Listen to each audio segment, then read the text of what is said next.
This story happened to a college student named Mark. He had just moved into a small apartment near his university. It wasn't fancy, but it was cheap and quiet, or so he thought. Mark was up late one night working on an assignment when he heard something odd, a faint shuffling sound. He assumed it was coming from the neighbors, but then he heard it again, this time from inside his apartment. His heart pounded as he scanned the room. That's when he noticed his closet door was slightly open. Mark knew for a fact he had closed it earlier. He stared at the dark gap, a growing sense of dread creeping over him. Summoning courage, he grabbed his phone, turned on the flashlight, and slowly approached. With shaking hands, he pulled the door open. Inside, a man was crouched in the darkness, his eyes wide, lips curled into a twisted grin. Mark screamed and stumbled back as the man lunged at him. In the panic, he managed to grab his lamp and smash it against the intruder's head, knocking him down. He ran out of the apartment and called the police. When they arrived, they found something horrifying. The man had been living in his closet for days, surviving on stolen food and watching Mark sleep. Jake and his two friends loved hiking. They had been on dozens of trips, but this one they would never forget. They had set up camp deep in the woods. As night fell, they sat around the fire, talking and laughing, when suddenly they heard footsteps. They froze. The sound wasn't coming from the trail. It was coming from the darkness, deep in the woods where no one should be.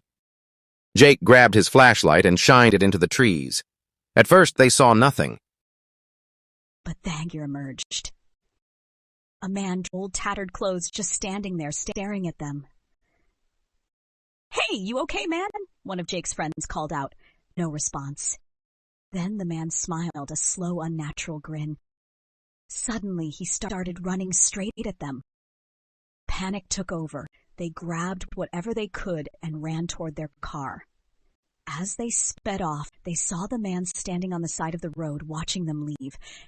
Later, they told a park ranger about the encounter. His face went pale. "That can't be," he said. "A camper went missing in those woods years ago. The description you gave, it matches exactly." The friends never went camping again.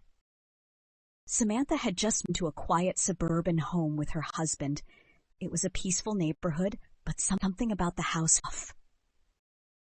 One night she was alone watching TV when she saw movement outside the window. At first she brushed a branch swaying in the wind. But then she saw it again, a face. It was pale, expressed with hollow eyes, staring right at her. Her breath caught in her. She grabbed her phone and stood up, but the face disappeared. Heart racing, she ran to check the locks. All the doors were secure. Feeling uneasy, she decided to go upstairs to her bedroom. But as she turned to go up the stairs, her blood ran cold. The same face was now out second-floor window. No way anyone could have predicted the terrifying events that unfolded that night.